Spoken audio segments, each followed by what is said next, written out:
everyone. Welcome back to the L.A.M.E Book Club podcast. My name is Melissa. I'm Ellie.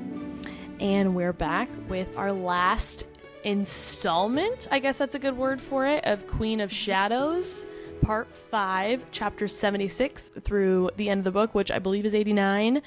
And it's going to be a fun one. I'm excited. I love the ending of this book, so I'm excited to talk about it. And I'm excited to really unpack a lot of the big concepts that we have here. It's going to be good. It's going to be a little bit shorter. Courtesy of Sarah. She packs a punch at the end of her series.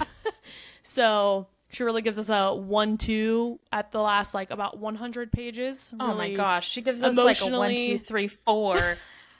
She just, the whole thing is like build, slow. Not slow, but like, you know, world building. And then just last 50 pages, freaking cat slaps you, knee kicks you, just. Knee kicks? Yeah, you know, one of those like. Yeah, I just have never heard anyone call it a knee kick. I don't think that's what it's called, but I don't know. But I knew. Drop kick? Here's the thing. No, that's different. No, I just like kneeing someone, like kneeing them in the chest or kneeing them in the groin. I knew. Here's the thing. I don't think it's called a knee kick. However, I did know exactly what you were talking about. So the message was received, and that's all that really matters. That's the point of a podcast. You're just hearing the words, and if you get it, you get it. So but there are people that watch. So yeah. Oh, yeah.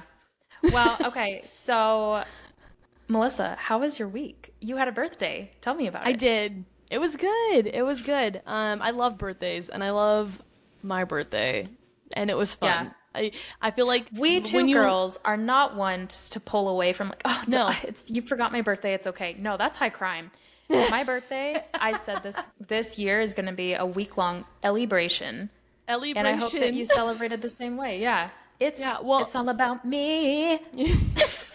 You know, the birthday. Wait, what's the it's all SpongeBob. About you, it's girl. All about Pearl. Yeah. On your 16th birthday. Pay attention to you, girl. Everyone has to do just what you say. Just what you say. That's the one. You get your very own spotlight tonight, because it's all about you. Okay, so here's the thing, which is really sad. It took me a second to remember, but then I remembered every single word in that song. Yet, there are many things at work that I cannot remember to do that I have to do each week. And here we are. That's because one you're passionate about and the other you're not. Simple. Very passionate about Pearl and Mr. Krabs and SpongeBob. Pearl's 16th birthday from Boys Who Cry. Boys Who Cry. I was just about to say, except I can't remember the name of the band. Yeah. So tell me about your birthday. What'd you do? Anyways, yes, my birthday was good. Like Ellie said, we are girls who are not going to pretend to not care about their birthday. We love our birthday. And I think that's just because I love to celebrate other people on their birthdays. So I appreciate the respect returned when it's mine. But it was fun. Enough. I got a day to myself, which was, if any of you have kids, you know how that in and of itself is a gift. And I love my kids more than anything, but it was so nice to have a day to just be a girl and not be a mom and a wife or anything else. I was just Melissa. So that was fun. And I spent a very, very long time reading in the pool. So if you're actually watching this and not just listening, I'm sure you could tell by my nose that I am quite sunburned. One other area on my body that you won't be able to tell. The first thing. We'll get into that. That's not the first thing I'd point out about you this eve. This eve. Okay. Also, yes, if you are watching and not just listening, I am wearing Minnie Mouse ears, but there's a good reason, and it's because I am also going to Disneyland tomorrow. So I've had a great week, and I have an exciting week ahead. And I'm in between, took a break of packing to record this, so I thought I'd be festive while I was doing it, because I'm excited. Lovely. But yeah, anyways, my nose is so red because I just got absolutely fried, and I think a part of that is because I, forgot to put sunscreen on my face, but I think the bigger reason is because I spent about 4 hours reading in the pool, but I was reading reckless. and I could not stop. Not even the burn of the sun was going to get me to put that book down.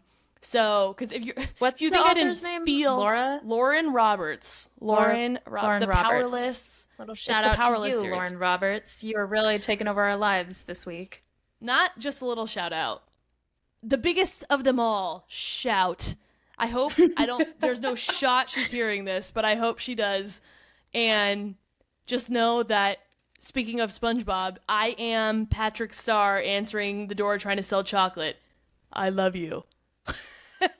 That is, remember? Flatter the customer. I love you. I remember. I did not forget.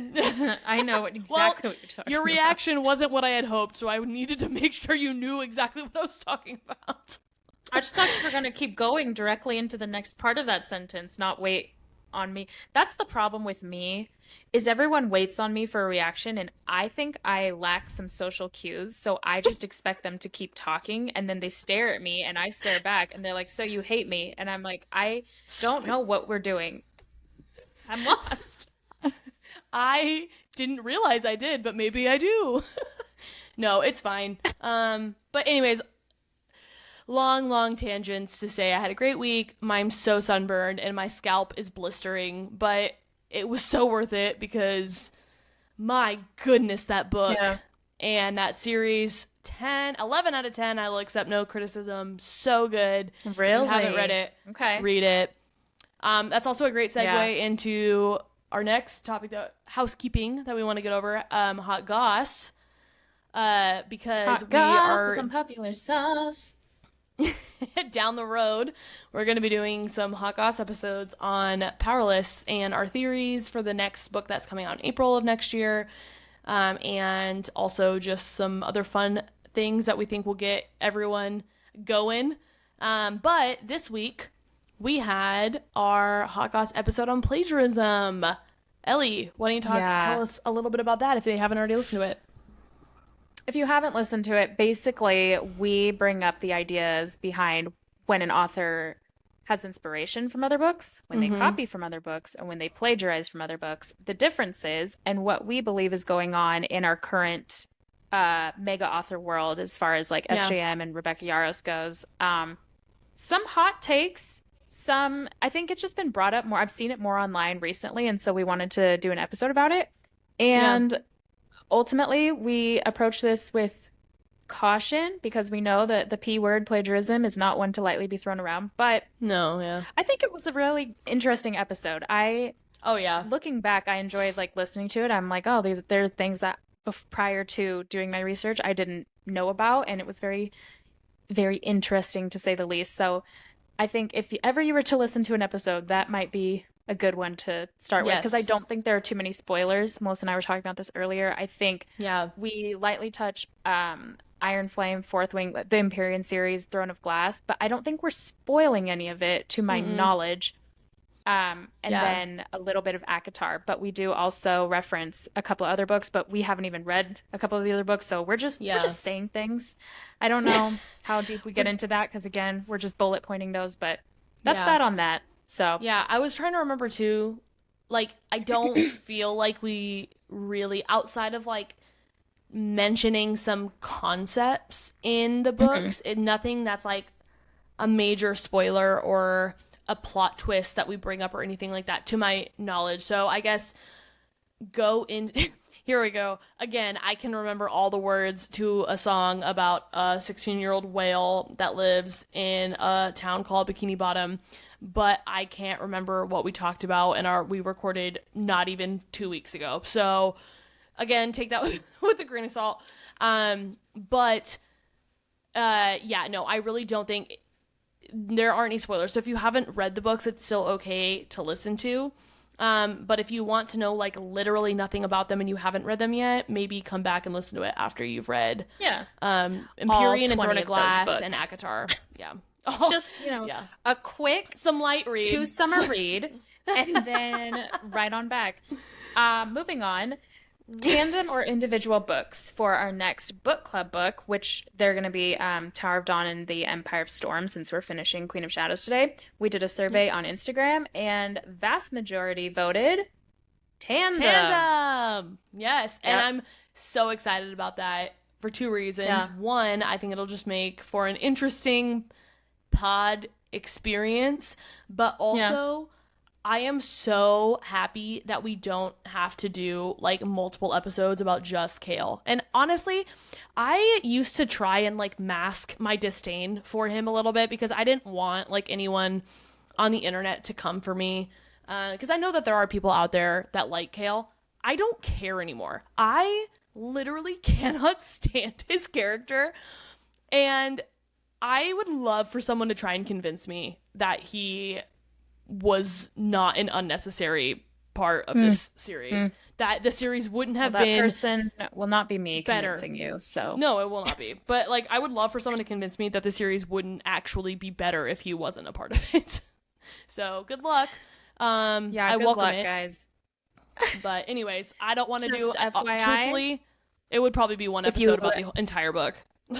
If you haven't been able to gather from however many episodes we've done, Melissa is an Enneagram 8, the Challenger. So go at her, but your life at risk. Oh, I'm not that bad. We are doing a giveaway on Instagram because you guys helped us reach 10,000 followers. And we have 10,000 little bookies in our community. It's been so much fun. So we wanted to give back. We partnered with Cozy Cabin Candles. They have a candle called In My Fantasy Era. Love it. Chef's kiss. And so the rules are on our page. If you want to enter, the giveaway will still be open till Sunday the 14th. So by the time this episode comes out, you'll have a couple more days to enter if you should like. And that's that on that. Next point of housekeeping. The Onyx Storm cover release has come out. It is pretty good. Okay. Tell me, there's one thing that like immediately stuck out to me, and I want to know if it did to you too, and if not, that's fine. But Ellie, what about the cover was like what your eyes were first drawn to? I think the black swirling clouds, but I think the little like tagline up on the top, it said something like "Brave the Storm," something like that. For me, it was the smoke on it. Oh, It piqued my interest because it's called Onyx Storm.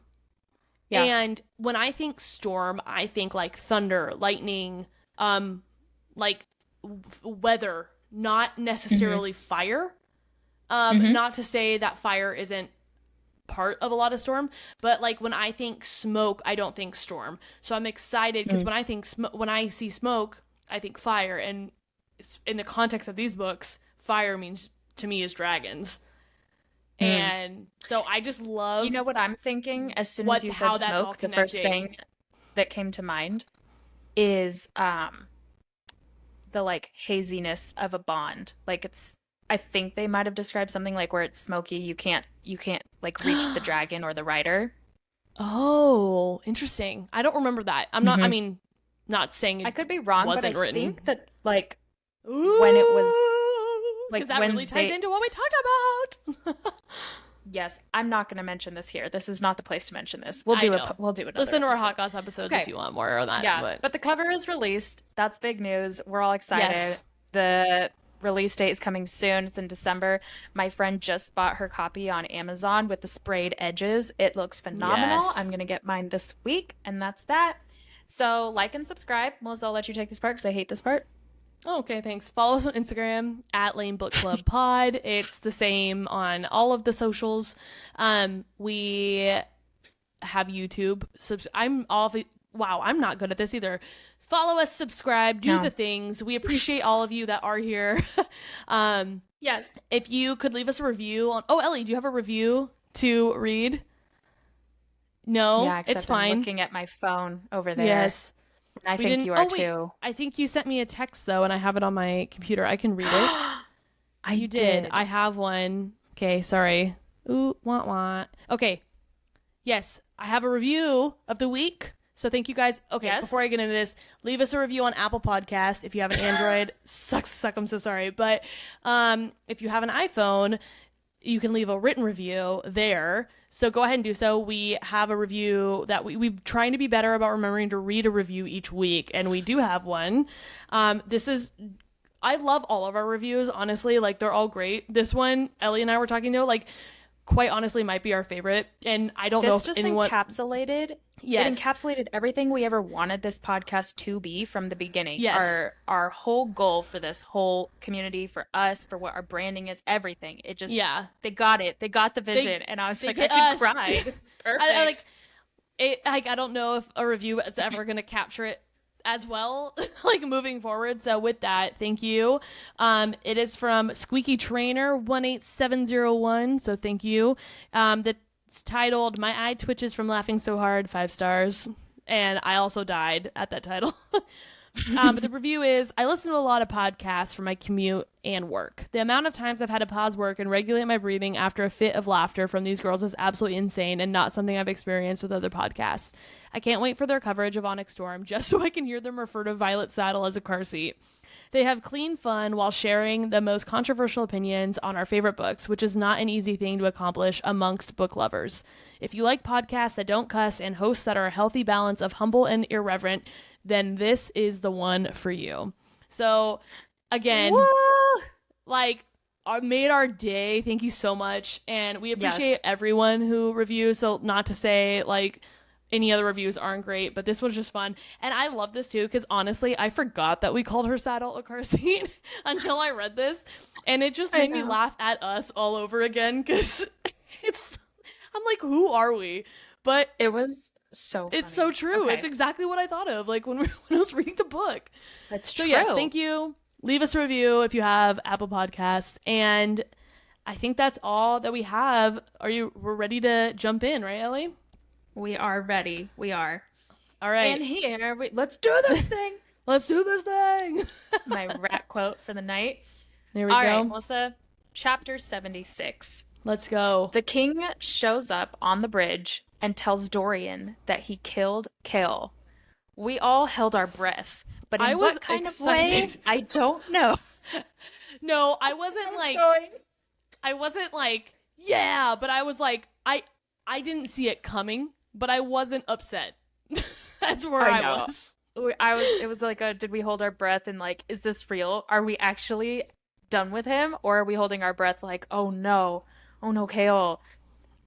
I will leave that open-ended. Dorian is devastated. He snaps hearing that news and finally musters enough strength to take back control from the Valg and break the collar. I could not breathe this whole book because of Dorian's what he was going through.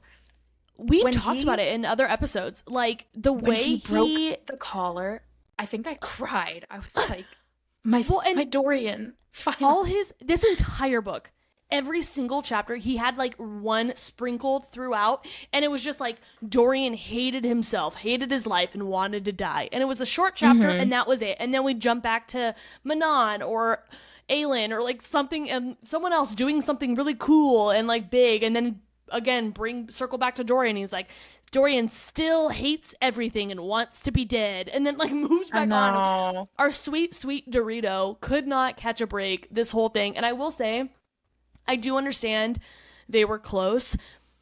I genuinely felt like Chaol and Dorian's friendship throughout this whole series, up until this point, was a lot more one-sided.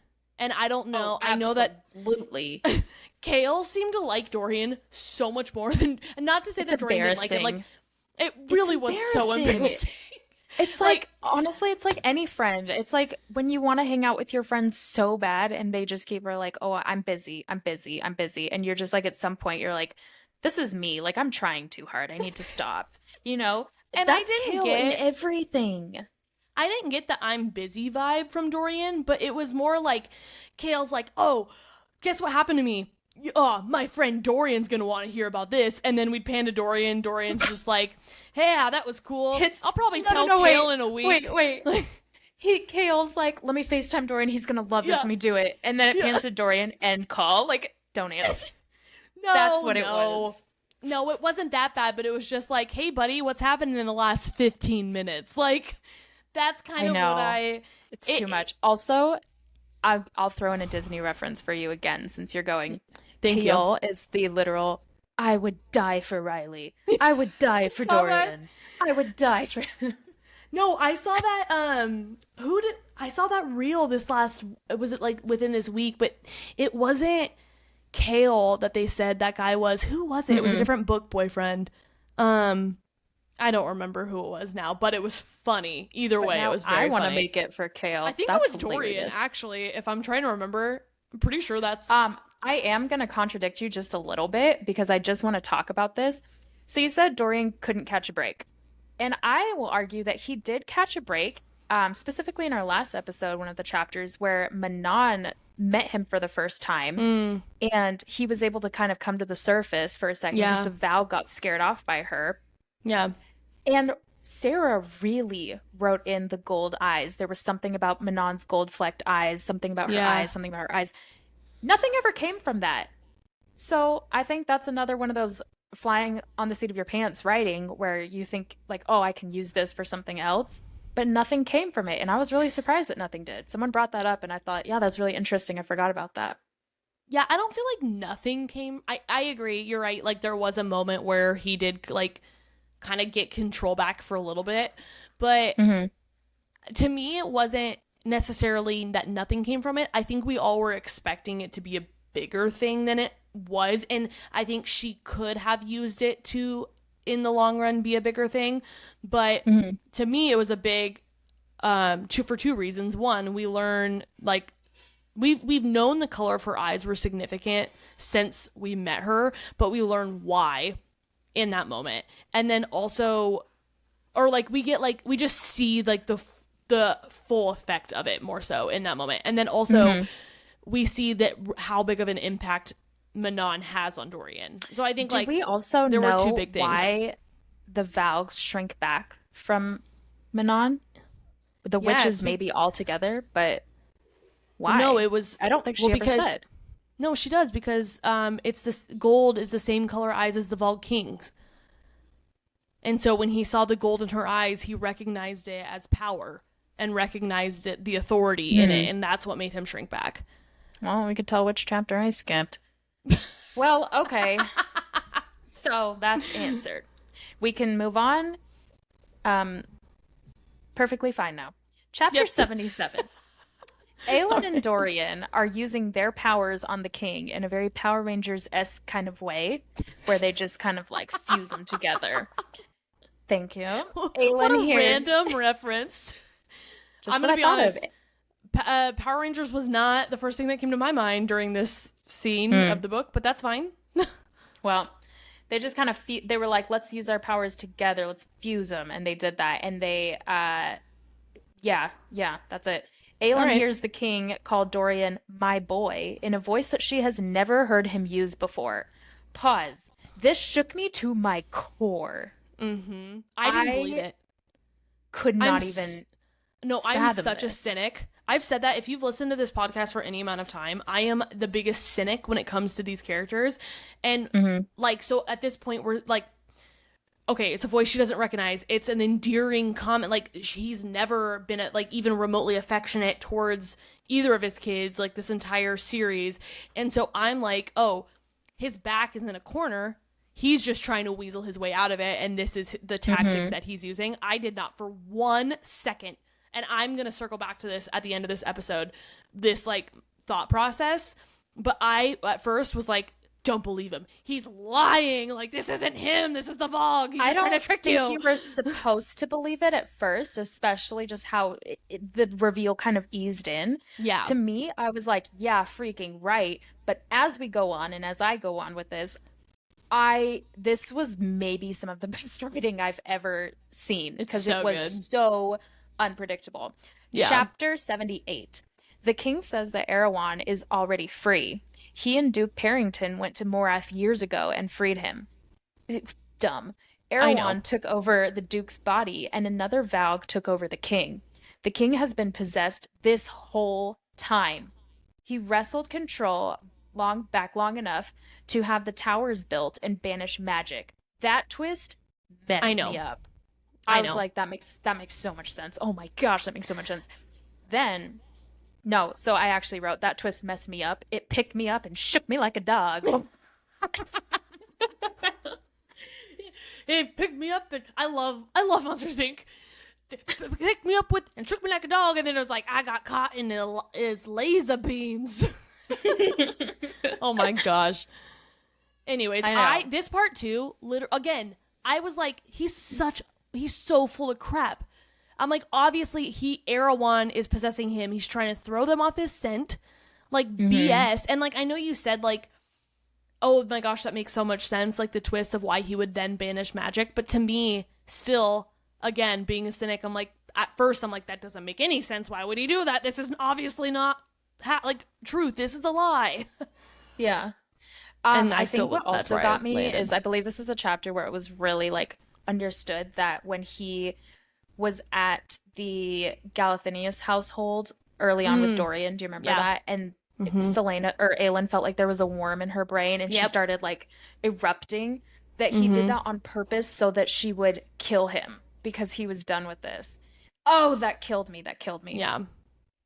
So he says that he'd wanted Aelin to kill him this whole time, then tells them the truth about Chaol, and all of us said, oh, or yay, depending on where you land. I was like, yeah, it's too good to be true. I knew it.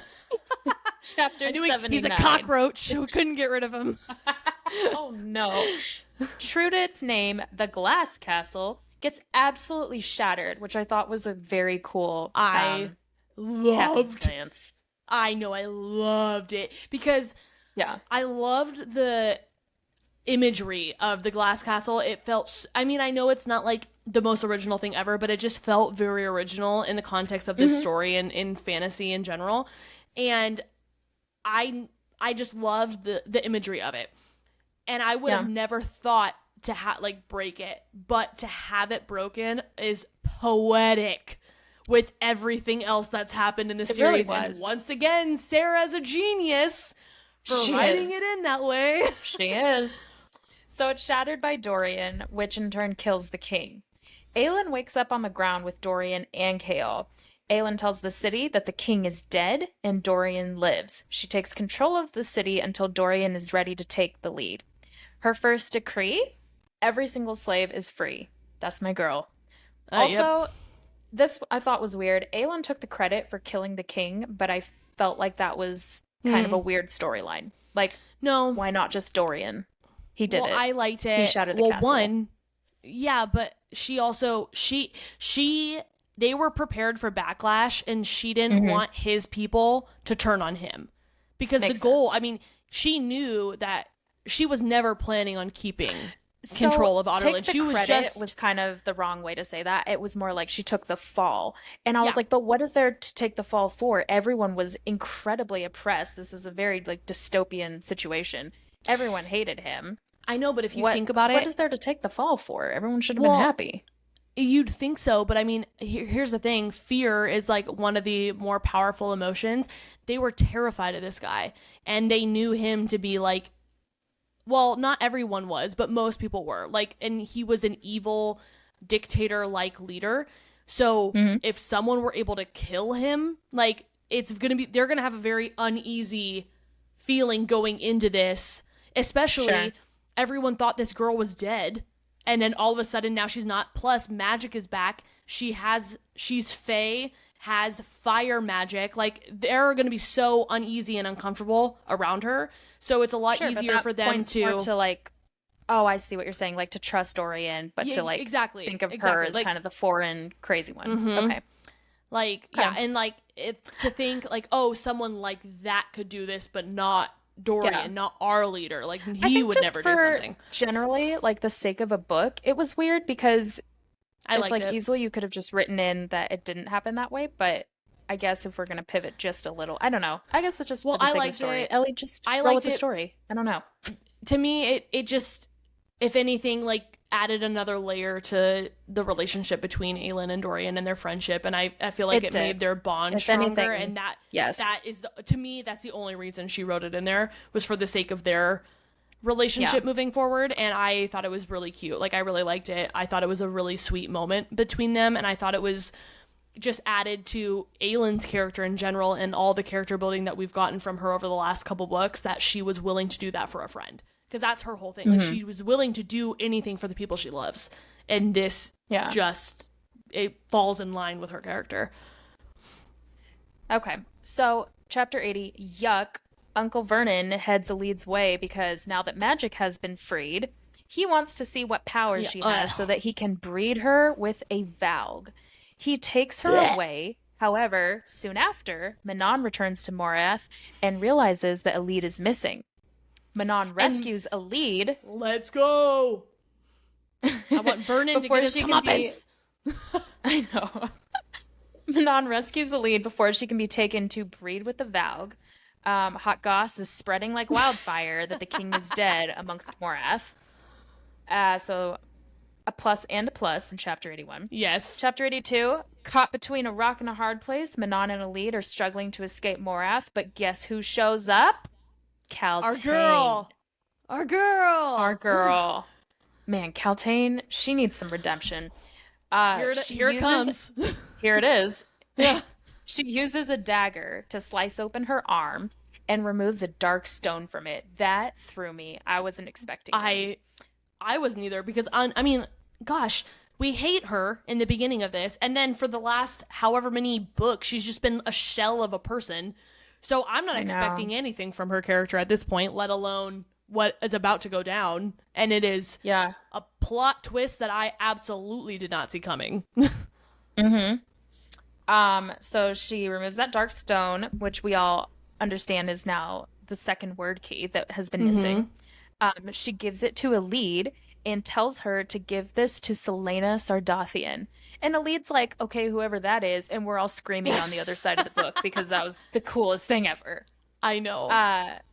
Kaltain uses her fire to destroy everything and everyone and then self-implode, taking down, I think, a third of Morath. Do you remember it being a third or a half? I think it was a third. It was a half at most, but I remember it being a third as well. Yeah. I was bummed that it wasn't the whole thing, but I was satisfied with the amount it was. Manon and Elide and the 13 are able to escape. So I love a win and a win. And like you called that out. I loved that Kaltain and Elide were like their allegiance were to the same person, but they didn't know it was. Like Kaltain didn't know because she's been a prisoner for however long. Yeah. And she had no idea that Aelin and Celaena was Aelin. And Elide didn't know what Aelin's been up to, so she didn't know that she's been moonlighting as Celaena just to stay alive and doing, like, I just loved it. I loved the connection there. It's again genius writing. Love Sarah. So good. It's like everyone has secrets, but we're the only ones in on the secrets. Yes. And I'm gonna plug Hot Goss for a second, because now that this event has happened, I can give you guys a little hint on what we talk about over on that Monday episode. But there's speculation that Kaltain is not dead, that she in fact was able to go through a rip in the Throne of Glass world and end up in another SJM world. Which one? I will not tell you, as to not spoil anything, but thoughts on that? That's gonna be crazy. Hopefully that's the case, because I feel like we need more of her. She did not have enough of a good life, in my opinion. Do you remember which I don't remember what the exact title of that episode is, but it's one like, are these SJM characters really dead? Something along those lines. But we also talk about something like that. We also talk about other characters from all three of SJM's different series. So I think Kaltain is one of the first that we talk about. So you can like listen to the beginning of it if you want to, and then pause it if you haven't read all of them. Or listen to it if you've read all of them. Go for it. But go for it. Yes, good plug. Yeah, chapter 83. Rowan and Celaena kiss. Yay. Aelin. But yes. Yay. Yes, I mean Aelin. And we find out that Lorcan took the ring back from Aelin while she was unconscious. Nay. Yay. Nay. Honestly, Lorcan pissed me off throughout all of this. I was like, what is the point? I was like, they're setting him up to be the new villain. There's so much going on. There's so much happening, and you're being such a weasel. It's too much. Read the room. Read the room, Lorcan. It's like when you're a parent. I'm not, but like I assume it's like when you're a parent and you're like cooking and your husband's telling you something and the dogs need something and then Yeah. like I don't know, the cat's jumping up and then your kid just like throws up. It's like read the room. We didn't need that, I think. Maybe you should have had it communicated with your body and whatever virus entered it and said, "Hey, Maybe not center now. yourself a little bit. Yeah. Mom's got a lot going on." Take a look around. No, that you read that perfectly. Even though you're not a mom, you're so ready to be a mom, Ellie. I'm ready for this. Yeah. I feel like it's necessary. I am not pregnant. Do not come at me with any congrats. Okay. That's so true. Dorian, I guess that could have been misconstrued. Dorian visits Chaol as he wakes for the first time. The king broke Chaol's spine in multiple places, and he is paralyzed from the waist down. Small side note, someone spoiled this for me prior to me reading Throne of Glass, so No that way. sucked. Yeah, way. They were Well, like, that sucks. I won't say the rest because that would spoil even more, but Yeah. that sucked. So, Yeah. Dorian says that they were unable to heal him, and he needs to go to the healers at the Torre Sesame. Where's that? We've heard of that once. Maybe an assassin's blade? Maybe. In the southern continent. Dorian has made Nezrin the temporary captain of the guard, and Chaol is now the king's hand. That Whatever. made me think of Game of Thrones. Hand of the king! Yeah. Tyrion. Yeah, totally. And the little pin with the hand on it. And also, oh my gosh, I'm going to connect the dots now. If you are watching House of Dragon, make sure you've watched at least up until episode 3, I think is when it happens. But Aegon makes someone else Hand of the King in that episode. And I think someone on Book Talk connected, what is his name? Christian Cole, connected that he is like Chaol, and I cannot unsee it now. And then especially with all of like this, him becoming Hand of the King, Chaol becoming the king's hand, the fact that they both just cannot make a correct decision to save their lives. It is incredible, the similarities between the two characters. And that's all. That's that on that. And I'm back. My headphones were off for that entire portion because I've not Ellie seen has it yet and did not want a watched House of spoiler. Dragon yet. Okay. So here we go. Manon tells Elide that Aelin is alive and that she was the one who killed the king. She tells Elide to go to Terrasen and find her. So I have a bone to pick with Manon about this. What to heck? Because Elide literally she can't even walk because she's in so much pain 24/7. She literally couldn't get out of Morath because she's just a lonely girl. She has no friends, no family. She is the epitome of like someone who needs help. And Manon was like, go, go, go, on your way, across the world, across the continent, to Terrasen you go, with the word key. Okay. I'm shook. This didn't bother me at all because one, Manon had things to do and places to be. It's not like she could just go and take her. Two, Manon has a wyvern. It's a maybe 3-day trip max, I'm guessing. But as that's a what I'm saying, wyvern like, flies. like, what is it? As the I crow can't even flies. think. Thank you. I was gonna say there's something like a 3 days trip as the crow flies. Okay, whatever. I'm ruining it by talking about it more. No, but I think you're making the point. It should not have been that big of a deal to just drop her and then, oop, you turn right on back. Okay, but that's the exact same thing as believe. being like, go do this by yourself. What is she gonna? She's gonna be alone again when she drops her there. Like, I don't know. But Terrasen has people, inhabitants. Well, yeah, but those people don't know witches and wyverns, and they're gonna like. But then she'd be there. She had to go there. At least she could just drop her off there. All I'm saying is, this also to me spoke to the value that Manon has on Elide and how she doesn't see her as a weak, crippled human like Elide sees herself. She sees her as someone who is capable of not only getting there, but also as someone who can have this word key and can make the journey. And I feel like that was necessary for Elide's personal growth. and for her confidence level in herself to do that. And so it didn't bother me at all. Fair, but no matter what Manon saw in Elide, the fact of the matter was Elide had one good leg, no friends, no family, no confidence, no fighting skills, no powers, no matter what. Food. Manon was freaking joking herself at this point. If she was like, you're a capable woman. You go out there and you best the creatures in the forest. You take that 90-day hike and you go. And literally, I'm sorry, Melissa, the only reason Elide made it was because of, we'll get into that in the next book. Elide would not have made it on her own. I know. Ellie, you've convinced me. I now agree. It was not. Thank you. And I agree with you. The character development for character development itself, yeah, Elide needed the confidence boost, I guess.